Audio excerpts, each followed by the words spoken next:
Yo. What up? Good morning, GMG. And Monday, July 29th, 2020.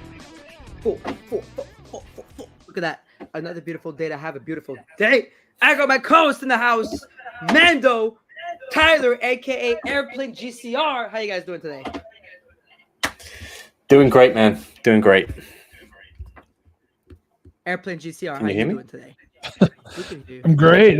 Back from Nashville, feeling more bullish than ever. I even closed my ETH short. So bullish on everything that I'm even bullish on ETH. So we got it, but we're feeling good. Hold on. Did you end up in the money on that ETH short? Because it seems like you almost got wiped out here. No, I closed it as soon as they announced the strategic reserve policy on Saturday. I was at the desktop. I was like, I'm not going to go to sleep with this potential catalyst on the horizon. So I ended up making like 30%. I think it was up like 75% at peak. So I didn't get like the best return. But I still feel like we're going to see outflows this week, but it just may not matter. You got a little gritty, didn't you? Don't worry. Guy. What can I say? It happens to the best of us. It's the life of a crypto trader. Anyways, today on the show we got a big one ahead. We got a busy show ahead. We're gonna get a full Bitcoin Nashville report. Tyler, I saw it how I saw it from the outside.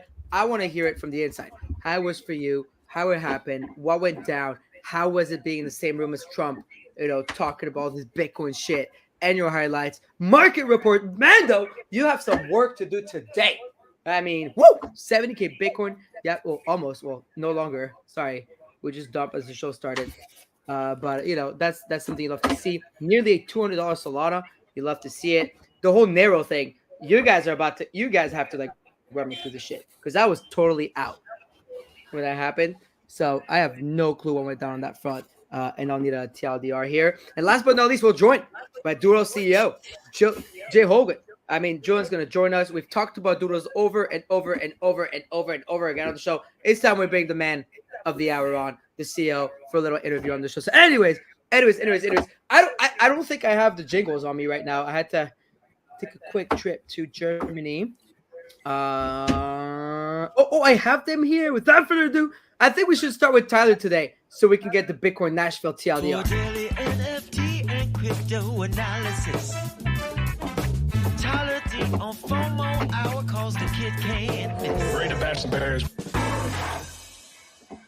All right, so crypto majors soared overnight into the weekly open, but it does look like we are pulling back now after the market did open. Bitcoin 68,750. This comes after the blockbuster news on Saturday. Senator Cynthia Lummis announced a new Bitcoin strategic reserve policy that would acquire 1 million Bitcoin for the United States in a 5-year time period. This follows Trump's speech on the ground in Bitcoin Nashville, which was a very pro-crypto speech. We'll get into that in a bit. Some breaking news this morning. Hong Kong is now following suit. They're also looking at Bitcoin strategic reserve. So perhaps the next domino has already fallen. In other news, we saw Compound Finance was hit with a $25 million governance attack where a user granted themselves $25 million after accumulating 682,000 comps. So that was a wild one. We saw PayPal's stablecoin PYUSD. It went live on MarginFi with additional rewards through it's available. In memes, you kind of covered it. Nero saw $1 billion in volume from Saturday to Sunday after a messy back and forth. Multiple tokens launched across chains. The leader this morning at 54 million. We saw ONG and Moomoo also with big action. That Moomoo coin just keeps going up. In L2 news, we saw Abstract. Their testnet went live, allowing devs to test apps ahead of mainnet, and then NFT cross chains this morning after this crypto pump. And it seems like no one raced home from Nashville to buy any ordinals. Ordinals not looking great here this morning. Dude, D said that motherfuckers talked about meme coins more than talk about ordinals at BTC Nashville. I thought there was only one. How many chairs do you sit on, Bitcoiners? Clearly, y'all are cheating on your Herman Miller chair, okay? Because you're not buying my bags, which are Bitcoin puppets. You're clearly buying all sorts of vaporware, meme coin trash like Solana. I am. Well, that's my bag. And you're definitely not buying that. But Tyler, before we get to the rest of the stuff into the market with Mando before he has to go, tell me, how was it being there? Like I heard mixed reviews from friends. I heard some of the friends were ultra bullish on it, they loved it, and I heard another crowd that was like, man, it was okay, didn't have to go. So how was the from someone who's actually foot on the ground?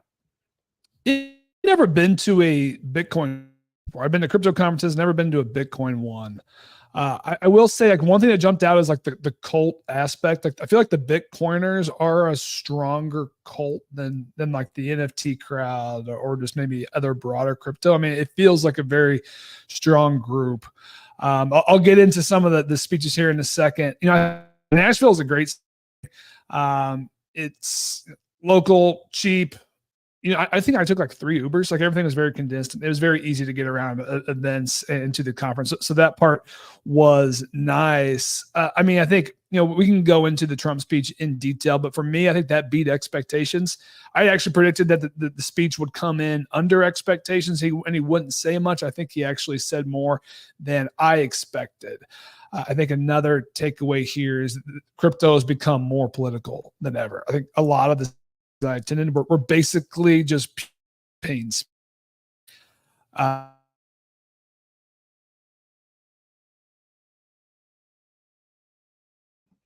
think we lost Tyler. Mando, do you hear him? I can't hear him. He was cutting out throughout that, but yeah, he's gone. But he made a good point there. He made a good, just to kind of follow up with what he said. I think that was the main takeaway from me. Even going into the event, is just you looked at the top speakers, and it was pretty wild that it's all like the main politicians in the US. You have a senator announcing policy there. You have Trump announcing policy there. It does just feel like it's really a political issue, which I honestly, a year ago, if someone told me it would be like this, it's just completely wild. In fact, I remember being on a space where someone said that. They said that, you know, crypto will be an issue at the 2024 election, and he basically got laughed off the stage. Everyone was like, there's no way it gets brought up. You know, this isn't a political issue anymore. No one in the US cares. Suddenly, it's a political issue. So I think that's really, really interesting. And I think we should feel lucky that it's become such a mainstream thing. It's interesting to see that meeting, though. You know, Trump is going on stage after Edward Snowden. That's kind of funny, right? Like, Edward Snowden, who the US has been trying to prosecute for many years. So it's going to be weird, this meeting of anti-establishment and establishment, particularly in the US, because I do think crypto probably has the biggest benefits to the US at the moment. But yeah, I just thought it was that was interesting. Yeah, by the way, I just remember we have no roadcaster without Tyler because don't have one. But I actually agree with you. Tyler's back on, so I'm gonna add it. There you go. Tyler's back on. Do you wanna unmute? Oh, you're still here. Oh, as a listener, let me get you back up on stage. Shit. How do we still get these problems on X? Let me get Tyler. You hear me, right? Yeah, I can hear you. Yeah, sorry about that. Another reason. No, you're good. It's not your fault. It's just Chicago, man. Chicago has worse Wi-Fi than Portugal. You know, it is what it is. They call us Europoors, but Germany is doing pretty good right now. I'm in 20,000 person village. Actually, I think 9,000 the village I'm in. 13,000 the village next door. But let me tell you, Mando, the beer over here, that Weiss beer, yeah, it's must. Actually, can we? It's must. Yes. Is the audio working now? Hold on. I gotta get Tyler on Spaces. Here? 1 second. We have like 600 people on YouTube, but let me 1 second, YouTubers or broadcasters on X. You know, if you, yeah, maybe leave the space and come back. I mean, Mando, we can get to what are you saying? Tell me. Well, I was gonna say 1 second, everyone on Twitter Spaces. If you're on Twitter Spaces, give us a second. We're fixing our issues. I'm back. If you want to give me the. He's back. Okay, you're back. You're on stage. You want to unmute? All right. There you go. Test. Yeah, we're back. Yeah. Okay, we're back, Mando. I was gonna say you had some big news over the weekend. We should probably come back and take a moment to appreciate your big news. That was the biggest news of the weekend, right? Farouk finally got engaged. He finally did it. in a shock to literally absolutely no one who's known Farouk for the last 2 years, he got engaged to Vanessa. So congrats for that. You kind of broke the internet, but then you got ratioed by Greg in the process, which I thought was hilarious. And then I got ratioed again. So like the engagement post got like 200,000 views, and I got ratioed 2x. And then I post I got ratioed, he ratioed me again. So I don't know what algorithm Greg cracked, but thank you. It was special. I went to Esvedra, which is an island that apparently is the third largest magnetic field in the world, which is pretty sick. And I went on a paddleboard, mind you, with the ring my grandfather proposed to my grandmother with in 1956 in my pocket. Don't ask me why. This is my risk tolerance as a crypto bro. And so I did the thing. But what's funny is when she got up on the paddleboard, she fell. Then she got back on. Then she got back up again. And as I put her knee up and proposed, we both fell. But thankfully, I managed to get a yes and the ring on before we fell. I got a video. I'll post it. But yeah, it was about time, you know. I mean, I cannot imagine a more stressful way to propose than paddleboarding. Like, I should have done it. We had what were you doing? Like, that just sounds like you're gonna lose the ring, whatever happens. Like, I lost the ring because we went paddleboarding. I should have done it on the boat. I felt like being redacted, and I did that. And maybe I was a little drunk because I was really stressed out. I have to tell you something. Proposing is the most terrifying thing I've done my whole life. Yeah, it's scary, right? Right? You guys have been there before. Am I the only one? Like, it's scary. It is. Like, it's scary. Yeah, I was just scared, like, in the moments beforehand. I kind of didn't, and then the moments beforehand, it's scary. Drunk paddleboarding with the ring in my pocket, like, I couldn't have done that, man. Like, that just, the scariest thing is, like, getting the ring in position and, like, making sure that they don't see and all this sort of stuff. Like, I don't know what the hell you're doing. I don't know. I don't know what took me, but I did that. And it worked. At least it worked. Everybody's fine. We did it. Seed phrase. Danny was filming. I was like, Danny, take a photo of us, and then did the whole thing. So we did it. So thank you very much.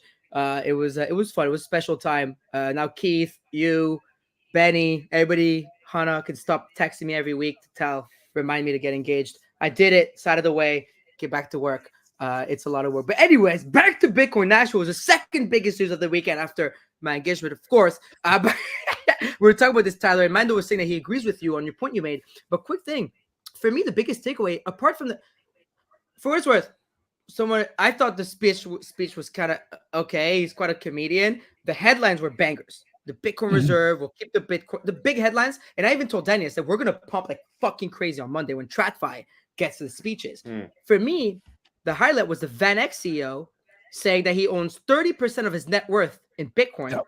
It was Cantor committing $2 or $3 billion to Bitcoin, and it was Senator Cynthia Loomis talking about a bill. I mean, Tyler, what else did you feel when you were out there? Like, how was it being there? Yeah, I think that was my other surprise was the number of CEOs and companies that were announcing either big personal positions or Bitcoin on their balance sheets. They would show up between speakers, and it was just like a new company or a new CEO like every time. So like we're not talking about like two or three. I think like we're talking about like dozen or perhaps dozens now that are starting to come out and announce these core holdings. So even if the U.S. strategic reserve policy doesn't happen, or if it takes years to happen, it seems like the corporate buying and more high net worth individual buying is on an uptick, and I don't think that's going to slow down.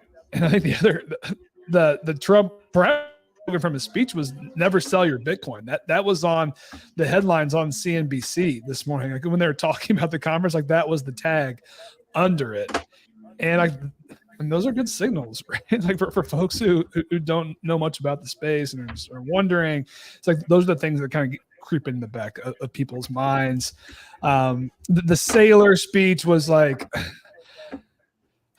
one of the wilder I've ever been to personally. I think Ansem had a pretty funny tweet. It? He's like, this guy must have done 100 lines of coke before he made this slide. Like the slide was unbelievable. I've got it. So his bear case for 2045 is $3 million Bitcoin cap. His base case is 13 million Bitcoin, and then 280 trillion. So that's 280x from here, basically. And then his bull case is 1,000 trillion, which is basically a 1,000x from here by 2045. And he basically, he had a slide deck. The whole thing was to a slide deck. He was talking about basically like 55% annualized returns. And then he laid out, how Bitcoin is a more, it's just a stronger currency or an investable asset than just about everything else in the world, and the time and its durability. And then he basically laid out investing strategies for people, for businesses, larger corporations, as well as nation states, and then the US. And he did it with like a normie approach, a somewhat bullish approach, and then like the chat approach. And I mean, he gave like actionable steps. And I will say, like, when you listen to it live, it's like, shit, I need more Bitcoin after listening to this guy. Talk. So the propaganda works. I'm wearing the Bitcoin propaganda hat. Like, this is from the You are. I missed the HODL hat. I really wanted the HODL hat, but I settled for this one. I'm sure we can get you one. Well, I'm sure we could arrange to get you a HODL hat. I mean, Tyler, do you think that Bitcoin is going to hit $49 million per coin in 2045? I mean, I'm under on 49 million. I think there's probably some equity in the under, but I was thinking, like, I mean, if you think there's any small chance that even his bear case is right, like, you have to allocate some to this. Like, I mean, I'm all for it. I mean, Beto, what do you think of Sailor's predictions here? I mean, they're pretty big. Look, when the biggest holder of Bitcoin tells you it's going to like 3 million in a base case and 45 million in a bull case, I think he's got bags to talk about. But I do think that this was a bit of a game changer weekend. I think there was obviously some positioning into it, and that's been revealed in some of the futures data. But I couldn't think of a more bullish weekend worth of headlines, if I'm honest. Super bullish. And it wasn't just that as well. Also, you've seen Kamala move to potentially softening her policy with respect to crypto. Really? There was a lot of headlines coming out of the Financial Times and also CNBC around that. So it feels as though you could have also the Democrats moving to try and be pro Bitcoin, probably to kind of see off how pro crypto Trump has been. So in general, everyone in politics is behind Bitcoin. That's super bullish for me.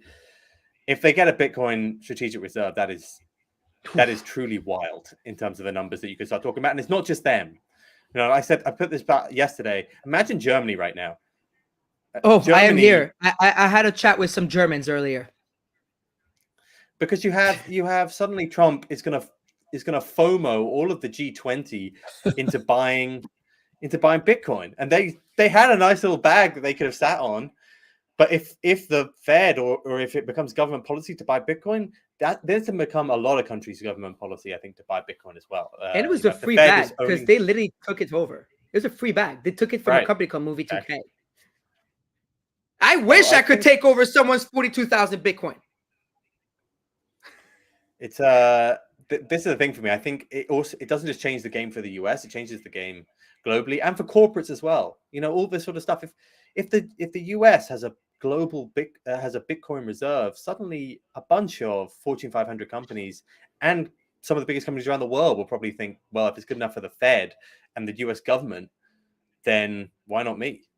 You've already seen that with a bunch of pension funds, but I think it could go very broad.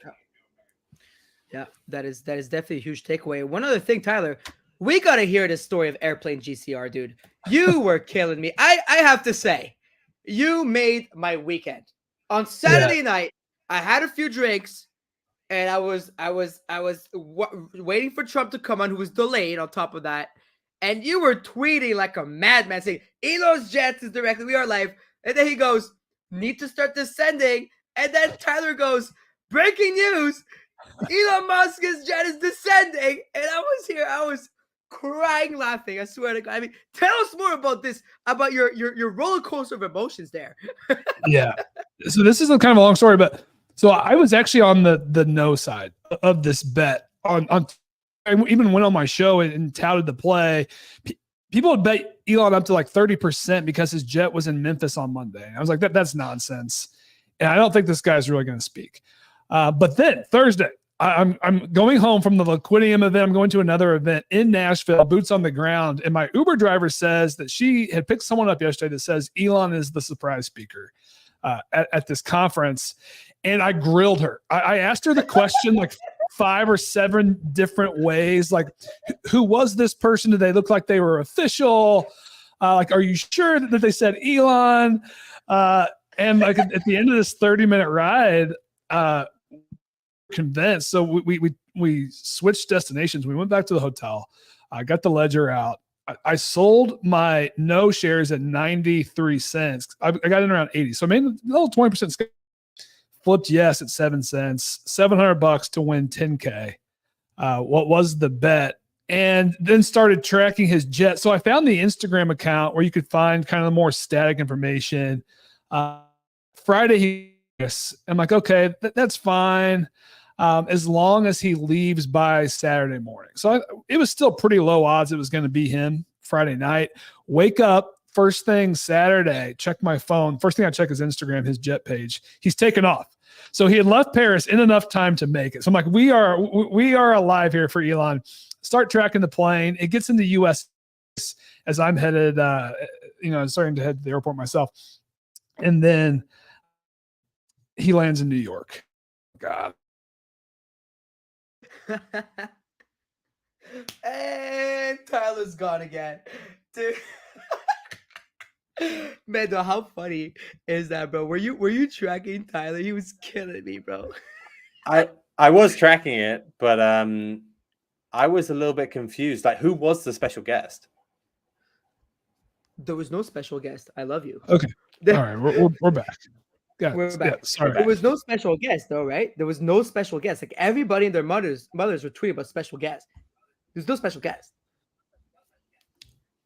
So that's what made it more interesting. So he landed in New York, and then like I kind of stopped checking for an hour or so, and then I got a ping from a buddy like, oh, he's taken back off, and I see the flight path that is looking direct to Nashville. And then at the same time, apparently they had announced somewhere at Bitcoin Nashville that there was a guest speaker. So now there's this like full like people are really starting to bet this thing up. It's up to like 15 or 20% on Polymarket. I'm following the jet tracker live. I've got like a new updated link from a buddy, and then like he's getting a little too close to Nashville. Like he's gonna have to turn and start descending, and then they finally started descending. Timeline. We see the bet jump up to 30 cents or something. Oh, I didn't mention when I flipped yes, there was like $25,000 in action on this bet. By close, there was 1.6 million. So this is not being an insanely bet line. Wait, did you cause that? Like I can't confirm or deny that. He starts descending, but then long story short, he goes this. So like, oh God, we're dead. I think we're totally dead. But then Eleanor Tourette tweets out that she's got sources that he was never on the jet anyways. He was secretly in Nashville the whole time. The bet spikes back up to 30 cents one more time. And like we were alive again, but then like basically the event plays out. No special speaker even came out. So I've got a lot of questions. Like I really wonder, like, were they in talks with him? And like he was like actually had like a chance to maybe come and then like changed his mind. Because there was Elon rumors the entire week. Yeah. And then like it feels like he was just trolling us even with his jetpack. I feel like he sent his jet above Nashville to fuck with y'all. I swear to God, that's some shit Elon would do. Like he's rich enough. Yeah, what's 10 grand to him? What's 20 grand to him? So actually, New York, Paris is a like 50K drive, right? So what was 50 grand to him? So that's pretty funny. Anyways, you honestly killed me, dude. Airplane GCR. This is what we're calling you now. I thought that was the funniest thing this weekend. Mando, just quickly before we get to Tyler, and then we have Julian Holguin in the studio already. Mando, how are you feeling about this market right now? I mean, market's hot. We're so back. You've been saying you've been feeling bullish all around, up and down, 55K. You've been bullish. I mean, how are you feeling today? We're looking good. Yeah, we're looking good. Obviously, I think you know, I'm less bullish now than I was at like 55K. Like we've had a very aggressive move back. So it's more difficult, I think, to like FOMO into a buy here. This is the prime example. Like if you're a trend follower or if you're a chartist, like you're probably telling you to buy it here. And for me, I feel like you have to feel a little bit like, well, you know, we've really ripped back. I do think it surprised me that we haven't gone higher on the back of these like crazy bullish headlines. But I think we can hit an all-time high in potentially in Bitcoin and Solana, you know, in the next couple of weeks, in my opinion. I think that's not out of the question. We're looking really good. What's up with all this what's up with all this meme coinery on the timeline? I mean, you've been buying these new coins or what? What's going on? No, Ovi's been FOMOing into a lot of them, right? Ovi is all over the place, bro. Motherfucker's tweeting like 17 million times a day. He's definitely gotten big into it. Yeah, look, I think it's been difficult. I think a lot of people I feel like we're now like mid to late cycle, and I actually think you can lose a lot of money from here. I put that on the timeline of the weekend. You know, Sol went from 120 to 190 just now. How many people do you think would have just done better if they just done that? I do think it's a dangerous bit of the cycle. That's basically what I think, because I think I don't see a clear Sol beta play, and I think it's very PvP each day. Even like up until the first bit of the cycle, I felt like Whiff was such an obvious Solana beta play, and now I feel like there's so many memes that it's more you can be bullish on them for like a week or two, but then there's just so much temptation if you're a big holder of any meme to just plow it into a new coin or a hot thing each week, that it's just really dangerous. So I think it's a dangerous bit of the market where people, and you saw that, you know, it was crazy for me to log on to CT the day, because I slept over the Trump speech, so I woke up the next day, saw all the Trump headlines, and the thing that people were fighting about was this Nero coin, and I was like, wow, like that is wild that is the main thing that people are talking about, rather than what Trump was saying or how bullish the sentiment was from Bitcoin Nashville. So I would just be wary. I think we're going a lot higher, but I think a lot of people will not make money, or they're going to try and overcomplicate the trade. Yeah, that's definitely what it looks like. I mean, just right before I'm going to bring Julian up now, but Tyler, did you get involved into this whole this whole craziness of Nero on the timeline, or were you too busy in Nashville? I missed the first run. It was already at like 20 to 30 million when I really saw it. Yeah. And I feel like chasing those spots is just so risky. And like it ran to like 90 million, and then no, did I lose Tyler again? No way. Did I lose Tyler again? What's going on with the Wi-Fi in Chicago? We lost you again. We lost Tyler again. This is crazy. Hey, hold up. I don't know what's going on with the Wi-Fi in Chicago, but I lost Tyler again, y'all. You just come on the stream. You're gonna get me and Julian chatting, because there he is. There he is. There he's back. Tyler, we gotta call fucking Verizon over there. We gotta get the Wi-Fi fixed. This never happens. What the hell's going on? It's never happened. Yeah. Well, we missed Nero, long story short, and then the OG dog owner came out and said, we don't endorse this. We only endorse Doge. And then like people started fighting over which is the real one, caused like tons of turmoil and tons of volume. They're on ETH now, they're on Solana now. I haven't been tracking it closely to know the real one. I feel like whenever there's multiple coins tied to an idea or a ticker, it's bad. It's net bad for all of them. So I stayed away. I'm marked safe. Yeah, I'm safe. I know Ovi. I think Ovi bought both. So he's just wait. He's like, fuck it. I would just wait. I got my Whiff bag. I got my Mark bag. I got my Pepe bag.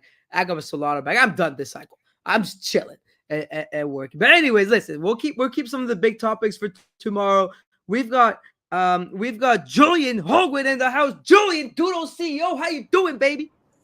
What's up, Baroque? How you doing, man? Well, actually, I think congrats are in order. Yeah, engagement, Thank you. man. Good for Thank you, you, bro. sir. I'm happy for you. Thank you. It was about time. It was about time. One less thing to worry about, you know. It was starting to put a lot of pressure on my back, you know. Yeah, but good thing the bags are up now. I saw the ring looked nice, dude. You did good. You did good. Thank you. I think we did a good job. You know, ironically, she was asking Danny's girlfriend on the same day. She's like, "When do you think it's gonna happen?" Like, I've been waiting for 4 years. Swear to God, Annabelle tells me this. I'm like, "Oh shit!" So I think we ended up doing good. But Julie, listen. Every day I come on this show, Tyler's got his top 100, and every day Doodles are in the conversation. You know, you guys, Doodles TV, Doodles this, Doodles that. I mean, Tyler keeps talking about y'all, about how you guys are cooking. Let's get the CEO back on the show. You've been on a few times with Julian. You've been cooking lately. I mean, how you been? I'm good, man. I'm good. It's a big summer, really big summer. I feel like Huge. Everything we've been working towards the last couple of years is leading to this moment, and it's kind of it's a surreal feeling. I'm not gonna lie, like it's here, you know, like the at bat, like we're really ready to take this big swing, and I don't know, you got a little nervous, little excited, little anxious, little everything, but it's fun. I feel alive. I'll tell you that much. I love that. Well, listen, Joe, we got a couple questions for you. I'm gonna let Tyler take over here because we definitely have some stuff to ask you. We love the stuff you've been at. We've been at it. Mando, Tyler, and I talk about it a lot, so I think it's really cool. Tyler, I'll give it to you. Yeah, Julian, I feel like the last time we were chatting, it was all Doodlesville and the Doodlesverse, and now like the big news from the last week, and I saw some news broke this morning as well. But Doodles TV. So you know, I read about it. We talked about it on the show. I'd love just to hear from you firsthand. Like, what is it? Why did you decide to launch this product? Yeah, man, it's been the whole idea around Doodles has always been to create a new paradigm for bringing IP to market, and a paradigm that does not solely rely on the traditional means of distribution and monetization and engagement, because it's really hard to develop IP that way. If you think of just anecdotally the things that perform on television, the things that perform at the box office, like a lot of it is adaptations, remakes, sequels. Those are the only things that really do well. And it's because the studios are prioritizing them in a way that really kind of leans into where the network effects of our world are, right? Like people are on social media right now. To get people off of social media, it takes a lot. So to invest millions of dollars in a new franchise and then to try and market that new franchise to people that are spending most of their time on social, to get them off their couch and into a movie theater, or to get them to tune into a streaming service, it's really hard to do that. So the studios and all of these other platforms are basically re-upping their investment in adaptations, right? Like a new Super Mario movie, a Barbie movie, you know, a Ghostbusters remake, a new Garfield movie, more Marvel movies, more Adventure Time shows, etc.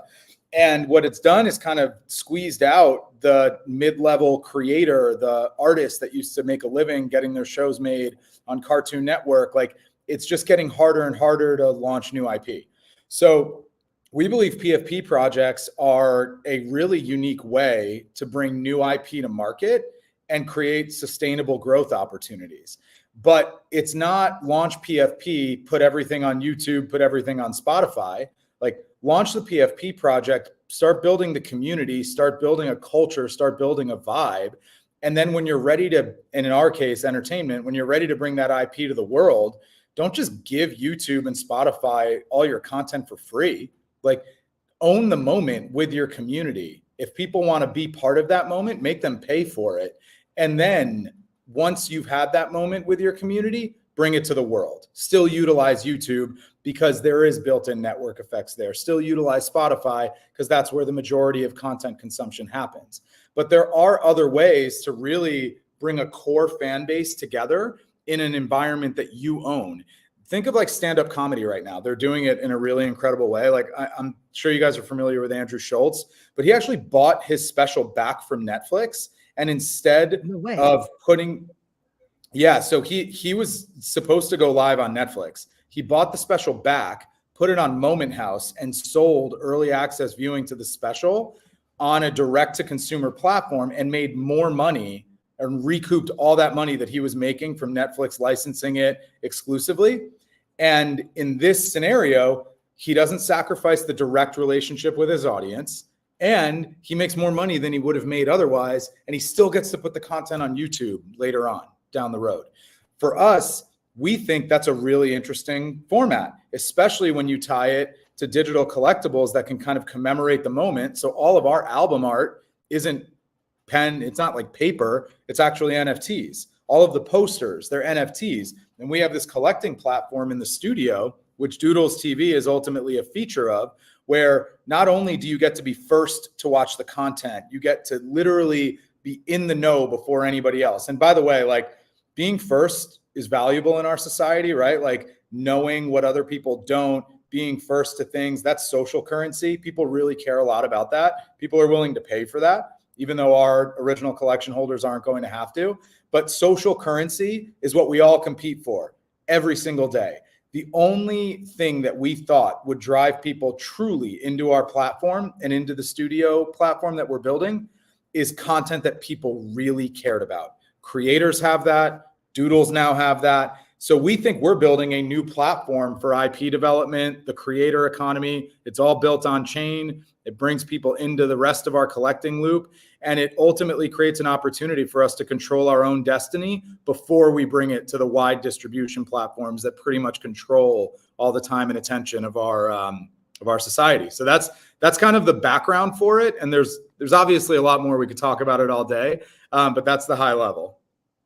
Yeah, man, it's an incredible idea. I am curious, maybe technically, you mentioned the ability, like some of the types of content that will be created. I like the album covers, the singles. Like, will there be the ability to collect directly through Doodles TV? Or like, what will the collecting experience look like as a part of this product? Yeah. So imagine so tomorrow we're actually launching kind of a season pass for Doodles TV. Think of it like, if you're going to buy tickets to Coachella, you can buy the 3-day pass, or you can ultimately buy individual single-day passes, depending on if you like one lineup better than the others. But tomorrow we're launching something called the Super Pass. We're doing the mint in partnership with Coinbase. And what the Super Pass is going to get you is ultimately access to every single Doodles TV release. So that's all 3 music videos and records, and it's early access to our film, Dolesville and the Doodleverse. And each drop is coming with its own kind of varying rarity artwork. So instead of look at it like collecting album art. And if you look at like the old Kanye album covers and Nirvana album covers, like people that still have those CDs in mint condition, they love that. They love that they were able to collect those moments. We look at this as kind of the same thing. So when you actually have this pass, you're going to be able to collect the album art from each record, and you're going to be able to collect different levels of movie posters for the actual film itself. So they do come with kind of these commemorative NFTs. And think about it like people are going to see Deadpool and Wolverine this weekend in theaters in America. I don't know if this is global, but in theaters in America, they have this like custom, kind of limited edition collectible popcorn bucket that's like Wolverine and Deadpool style. It's similar. People want their trinkets, they want their stuff, and they're going to be able to collect and display them within their Doodles studio accounts. Yeah, I mean, I love it. I saw the news this morning.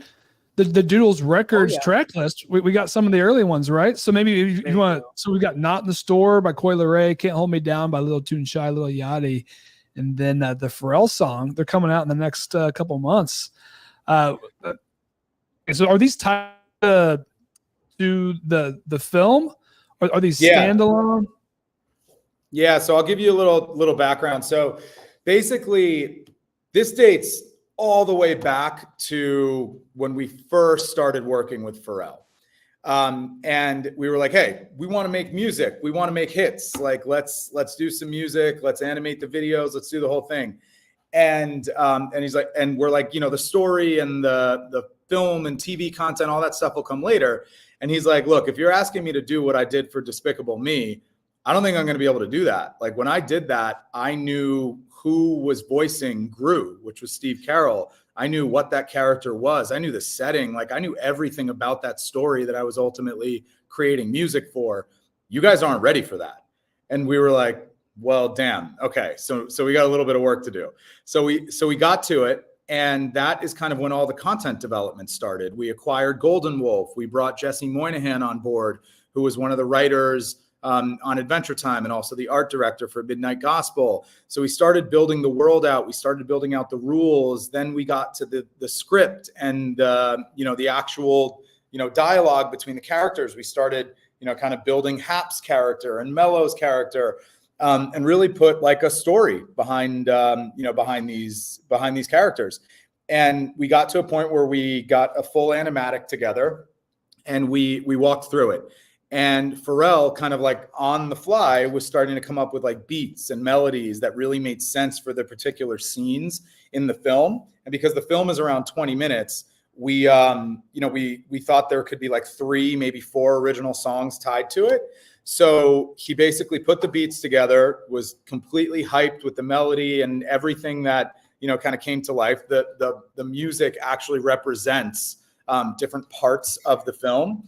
And then we started placing artists that we thought would bring that vibe to each track, because we wanted to release the tracks as their own independent things that are completely tied to the world, but also be distributed separately for people that don't even know what's going on in the larger universe. So that's when we started having conversations with artists. They were all blown away by the creative pretty much off the bat.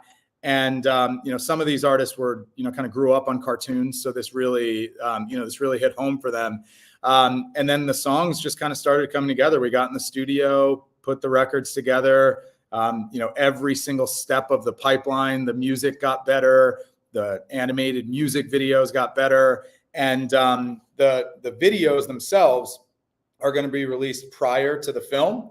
And the music is also going to be featured in the film, and you're going to see how the film inspires the music videos and how the music inspires the film. It's going to be a pretty kind of like 360-degree immersive audio visual experience. Like that's why this isn't a movie, this isn't an album, this is all one crazy art, animation, music, visual experience that rolls out over the course of several months. Yeah, it seems just like one of the more incredible creative products, experiences that we've seen in all Web3. Give you the credit for that. I'm curious. So working with Pharrell seems like kind of a dream. I don't know. I feel like it would be a dream for me. I'm curious. Any other if you had any other like surprises or big lessons, takeaways from working with him, or else like any other like roles or impacts he's had on the project. Doodles TV was a big, he kind of pushed us to go there, and we were just going to put the music out on Spotify and YouTube, and we were just we were going to do it the traditional way, because what have we been selling people around Doodles this whole time? Like mass adoption, bring people in, and those are the platforms where people are right now. Meet the consumer where they are. And he kind of showed us or convinced us that they're not mutually exclusive. You can own the moment and make sure your community feels like they're part of something, and charge people to be part of that moment, because moments are fleeting right now. Like what happened a week ago feels like it happened a year ago. So just the way we're wired as a culture is changing, and Doodles TV as a way to monetize content further than just collecting ad revenue on YouTube or getting brand partnership deals or selling merchandise was, I guess the point that I'm trying to make is that his business mind is just as powerful as his creative mind. And, I like to kind of just point out there's 3 movies he's doing this year. One is Despicable Me 4, which is about to hit $700 million at the global box office. The other is that's wild. Yeah, the other is his biopic that he's doing with Lego, and then the third is us, and it's pretty remarkable that he's so leaned in to the art and what we're doing from a technology perspective. It's been a dream come true getting to partner with all these artists. I've worked with a lot of cool celebs and artists in my career, but making the art, making the music is a new one for me, and it's been remarkable. Dude, you're fucking crushing it. Even I open my timeline. Even Beanie is bull posting Doodles 3 minutes ago. Look at that, Tyler. This is rapper rare. onboarding done right. Very rare. Very rare. I mean, you guys are cooking. Let me ask you something. I mean, tied to this, because we talked about Beanie last week because he was buying a bunch of Doodles on the show. So we were talking. So what does all this mean for the Doodles NFT itself? Because you mentioned that, right? You said the NFT, that's how it started. Yeah. You guys sold the NFTs. We've talked about this at length in the past. Like, so how does all this, link back to like how it all started? Yeah, look, like the technology is ultimately going to be where people actually see the value accrue to the different collections, with the original collection being the grail of our ecosystem. And I personally don't think it's quite as simple as like rev share on products. Like that can change at any point. But if you build a gamified entertainment experience where people get rewarded for their participation in your brand, that we believe is sustainable and we believe it can scale. So what does that mean? Right now, think about the way, everybody's a fan of something. All three of us are a fan of something, whether it's a sports franchise, whether it's a musician, whether it's a film franchise, whatever it is. The experience you have is purely a passive consumer focused experience. You go to the movies, you go to the games, you buy the merch, you do all of the things you do by being a fan. That company, that franchise, that IP owner has no clue who you are. They don't know all the different touch points that you're engaging in. And because of that, they don't actually have a way for rewarding your loyalty. And because of that, we think that there's a broken, or maybe it's not broken, maybe it's just the status quo, but there's a major opportunity to bring the communities of these IPs and the IP owner itself closer together. And if we do our job right, the two things kind of become one and the same. So if you buy our merch, if you share our content via our tools that we're building in the studio, if you show up at our events, if you buy our NFTs, if you trade our NFTs, whatever it is, you should be able to earn things like points. And those points should be able to be redeemed for things that you actually care about. And what you hold in your wallet should be amplifiers on those points. So what we are building ultimately is an ecosystem where we track all of your engagement, and we don't track it so we can serve you ads. We track it so we can serve you rewards. That's the goal. So we started with the NFTs. We went down into media. The platform is what's been being built in the background.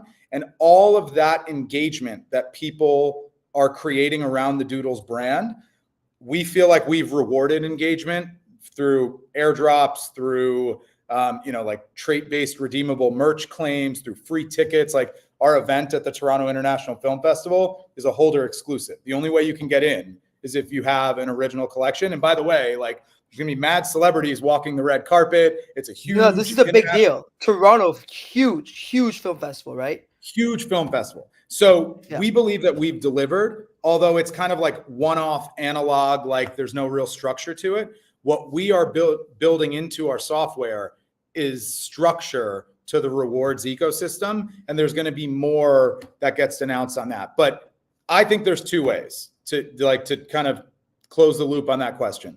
One, the bigger the brand gets globally, the more people care about Doodles, the more people are going to know that that original collection is where it all came from. And the people that own that original collection are the ones that get the most likes on Instagram. They're the ones that get the most engagement on Twitter. Like that's a social club that you're a part of, that if you're a major fan and you want in, more and more, it's kind of natural what happens from there. And then the second part of it is we will actually be rewarding participation in a very forecastable way for people that are engaged in the ecosystem. So that is really it for us. Like I don't know if you also saw, but in the trailer, and they don't know everything yet, a lot of the people that hold NFTs, like the actual characters, are in the film. So Yeah, we and saw like that. we built some of the personalities in the film and what they do in the film around kind of how they engage on Twitter. Like who does that? You know, like Pixar movies aren't like taking their hardcore community members and putting them in films with like their personality written into the script. Like that is what we believe makes us special. That's what we believe makes, like, I like to say this line: Doodles isn't a TV show. It isn't a movie franchise. It's a community. It's culture. It started on the internet and it's always on. Looking at us through a narrow lens of like, Doodles is just movies, or Doodles is just TV, or Doodles is just music, is missing like what internet native IP and on-chain IP actually is. So long-winded answer, but I think I think you get what I was going for there. No, it's a good answer. We did mention on the show that you were using your holders, PFPs in that. Tyler, I'm gonna kick it to you. I know you got a last question for Julian here. Yeah, just a quick comment. I think, at least for me personally, I think everything that you're doing with media is creating demand for the NFTs. So if people ask that question, I mean, I can help answer it because I think it's working actively. We're almost out of time. You guys have been cooking nonstop this summer. Any other surprises? Like what's coming up next? Summer's not over yet. So anything you can share for the next 6 weeks? We got our bridge, barring any our bridge from flow to base hitting later today, barring any tech complications. So we'll have another tweet announcement going out later in the day. We got our super pass minting tomorrow with Coinbase.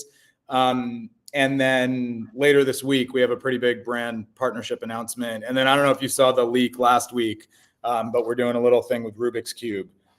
So we have a few major brand partnerships tied to the release of this, and we're making some pretty fun stuff. But yeah, I mean, there's basically going to be like 1 or 2 major announcements or major releases every week from now until probably the end of October. And then there's more stuff after that. But I guess the thing is like, we've been quiet and building for the last couple years.